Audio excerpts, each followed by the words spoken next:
आहे याचा लाभ माझ्या राज्यातील सर्व शेतकऱ्यांना होईल। त्यामुळे कुणीही जरी एखाद्या वेळेस यादीत नाव असलं नसलं तरी नाव निश्चित प्रकारे आपलं अटीत बसल्यानंतर येणार आहे।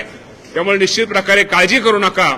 आपण नाव यादीची वाट पहा। याद्या जसजशा याद्या अद्ययावत होतील, जसं याद्यात पूर्तता होतील त्याप्रमाणे याद्या प्रसिद्ध होतील आणि माझ्या या राज्यातील 56 लाखापेक्षा जास्त शेतकऱ्यांना या कर्जमाफीचा फायदा लाभ मिळणार आहे आणि साधारणतः 40,000 कोटी रक्कम एवढी रक्कम यासाठी राज्य शासनाच्या वतीनं दिली जाणार आहे। 2 लाखापर्यंत कर्जमाफी असली तरी काही ठिकाणी अशा तक्रारी दिसून येतात खाली स्थानिक पातळीवर की त्याचं 1.5 लाख कर्ज आहे, त्याला फक्त 50,000ची मुभा दिली जाते आणि 1 लाखाचं कर्ज तसंच ठेवलं जातं। तर मुळात हा निकष कशा स्वरूपात? नाही, असा हा निकष नाही। 2 लाखापर्यंत जर थकबाकी असली तर थकबाकी ती 2 लाखाच्या आतली संपूर्ण थकबाकीची रक्कम त्या बाबतीमध्ये ती माफ केली जाणार आहे। या बाबतीमध्ये काय तक्रारी वगैरे असल्या तर ठीक आहे, तक्रारी असतील काय चुका असतील या त्या तक्रारी ऐकून चुका त्या लक्षात घेऊन या बाबतीमध्ये दुरुस्त करून 2 लाखाच्या आतल्या जे थकबाकीदार शेतकरी त्यांना निश्चित प्रकारे त्या कर्जमाफीचा लाभ दिला जाणार आहे।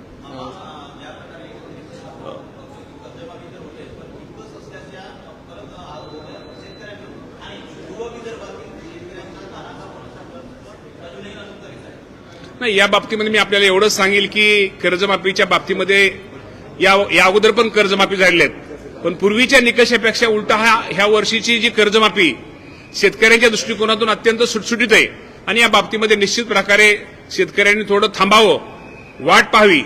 आपलं यादीमध्ये जर आपलं योग्य कागदपत्र आपण जर जमा केली, योग्य कागदपत्र आपण दिली तर निश्चित प्रकारे या कर्जमाफीचा लाभ त्या माझ्या शेतकऱ्यांना मिळणार आहे। म्हणजे काल असे सुप्रिया सुळे तसंच बाकीचे नेते सुनील तटकरे अमित शहांना भेटले, पण त्याच्या आधी प्रफुल्ल पटेल पार्थ पवार शरद पवारांना भेटले आहेत। राष्ट्रवादी एकत्रीकरणाची किंवा शरद पवार राष्ट्रवादी काँग्रेस एनडीए सहभागी व्हायच्या जोरदार हालचाली चर्चा समोर येत आहेत। पवार साहेब हे देशाचे नेते आणि पवार साहेबांचं मार्गदर्शन कुणीही आम्ही कधीही केव्हाही राष्ट्रवादी पक्षाचा कार्यकर्ता तर घेऊ शकतो, पण या देशातला कुठल्याही पक्षाचा नेता कार्यकर्ता हे आदरणीय पवार साहेबांचं मार्गदर्शन घेत असतो।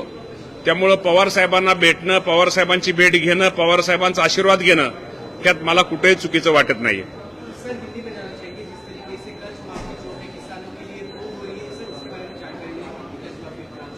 कर्जमाफी को आपको मालूम है, जो पहली तो यादी प्रसिद्ध हुई, दूसरी यादी भी अभी प्रसिद्ध हो गई है। दूसरी यादी में 17 लाख किसानों को उसका लाभ मिलने वाला है और भी 56 लाख किसानों को ये सभी यादी में लाभ मिलने वाला है। मैं आपके माध्यम से सब किसानों को अनुरोध करता हूं कि आप ठहरे, जो डॉक्यूमेंट है कागजपत्र पूर्तता करके आप सबको लाभ मिलेगा। जो कर्जमाफी है अहिल्यादेवी होळकर नाम के देवी के नाम के होळकर अहिल्यादेवी होळकर जी के नाम के, उसमें 56 लाख के ज्यादा किसानों को ये लाभ मिलने वाला है।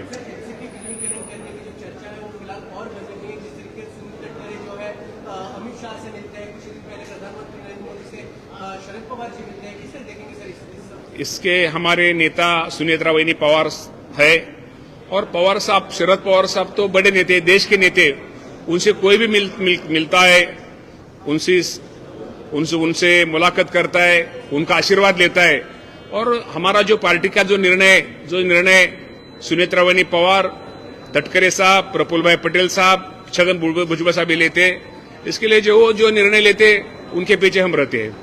पालघरच्या संदर्भात मोठं नुकसान झालं, आज मुख्यमंत्र्यांकडे बैठक देखील आहे, कशा पद्धतीनं मदती संदर्भात किंवा काय? अति पावसामुळे ज्या ठिकाणी आपल्याला माहिती आहे की या राज्यामध्ये पालघरमध्ये जास्त पाऊस पडलेला आहे, ज्या ठिकाणी पावसामुळे शेतीचं किंवा इतर जे नुकसान झालेलं आहे या बाबतीमध्ये शासनाच्या वतीने निश्चित प्रकारे या सर्वांना मदत केली जाईल।